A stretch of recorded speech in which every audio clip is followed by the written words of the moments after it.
মাগরিবের নামাজের পর, এশার নামাজের পর, অথবা যে কোনো নামাজের পর মসজিদের মধ্যে আপনি বসা,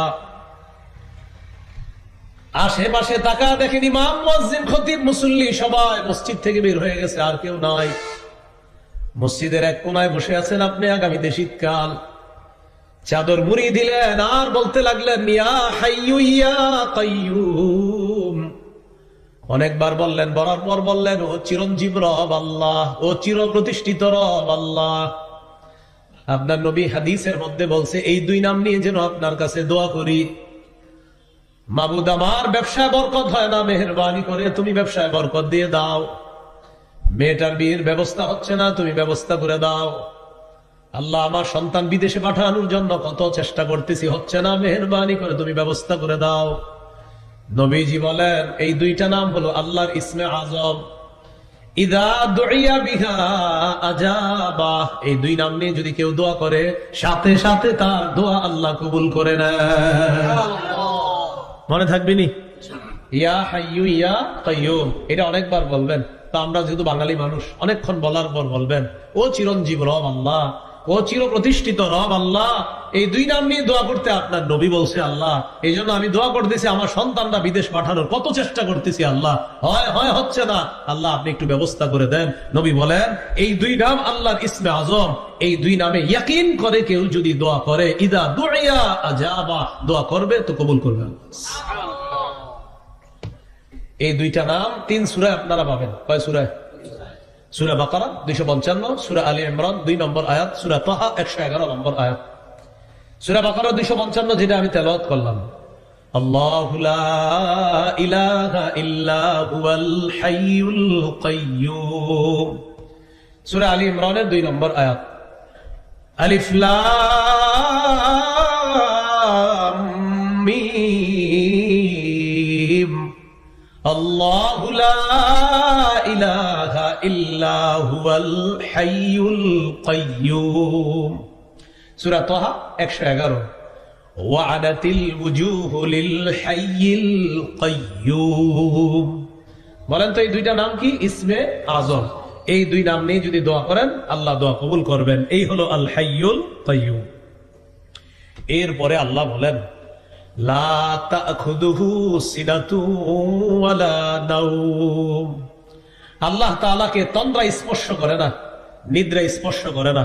প্রিয় ভাইরা, তন্দ্রা কাকে বলে? জীবনে মানে ঘুমান না, তন্দ্রা।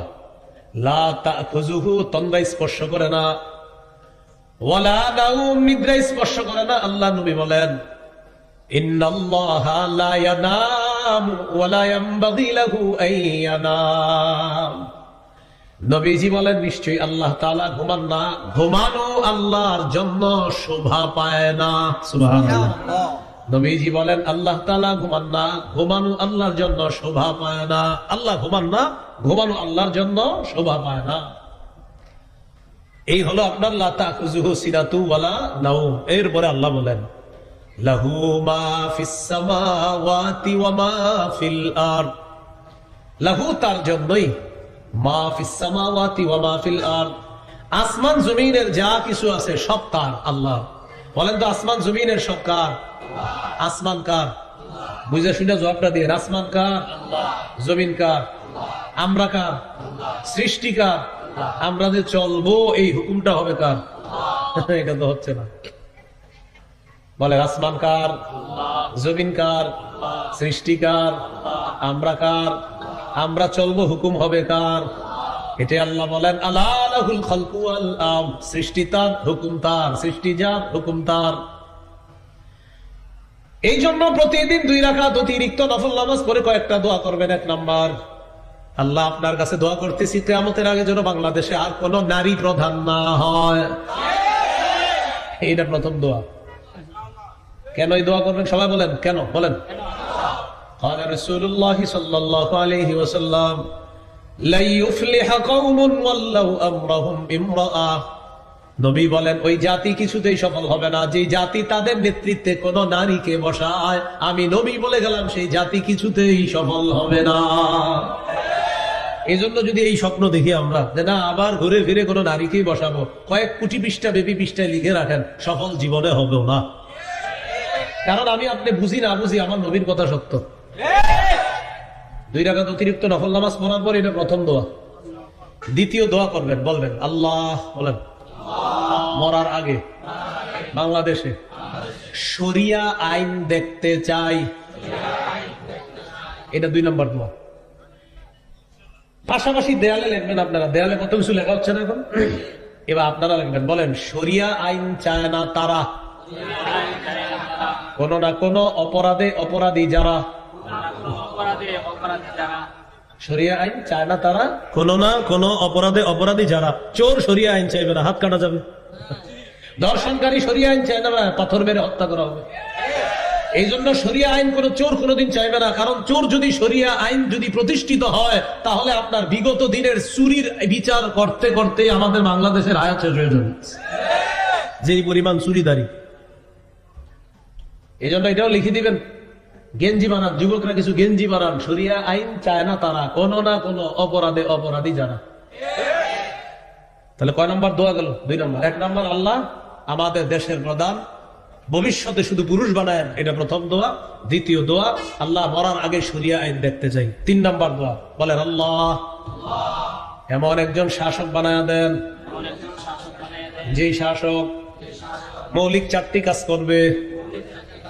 1 নম্বর নামাজ প্রতিষ্ঠিত করবে, 2 যাকাত প্রতিষ্ঠিত করবে, সুদ বিলুপ্ত করবে, 2 নম্বর যাকাত প্রতিষ্ঠিত করবে রাষ্ট্রীয়ভাবে, 3 নম্বর আমারু বিল মারুফ, নেক কাজের আদেশ করবে, 4 নম্বর ওয়া নাহা আনিল মুনকার, অসৎ কাজের নিষেধ করবে। সূরা হজের 41 নম্বর আয়াতে আছে আল্লাহ তাআলা বলেন আল্লাযীনা ইম্মাক্কান্নাহুম ফিল আরদি আকামুস সালাহ ওয়া আতাউয যাকাত ওয়া আমারু বিল মারুফ ওয়া নাহাউ আনিল মুনকার। আল্লাহ তাআলা বলেন আমি যাদেরকে দুনিয়ার ক্ষমতায় বসাই তাদের মৌলিক কাজ হবে 4টা: নামাজ কায়েম করা, যাকাত প্রতিষ্ঠিত করা, সৎ কাজের আদেশ করা, অসৎ কাজের নিষেধ করা। আমাদের দেশের এখনো স্লোগান দারিদ্র বিমোচনে ক্ষুদ্র ঋণ, তাও আবার সুদ সহ। আমরা স্লোগান পাল্টাবো দারিদ্র বিমোচনে সুদ নয় বরং যাকাত। বলেন দারিদ্র বিমোচনে সুদ না যাকাত? বলেন আমার সাথে সবাই, সুদে ফকির আরো ফকির হয়, যাকাতে ফকির ধনী হয়। ফকির কি হয়? ধনী হয়। যিনি যাকাত দেয় তিনি কি আর ফিরায় নেয় না? যাকাতে ফকির ধনী হয়, সুদে ফকির আরো ফকির হয়। এই কথাটা মনে রাখবেন। আমাদের দেশ এখনো সুদ ভিত্তিক রাষ্ট্র ব্যবস্থা।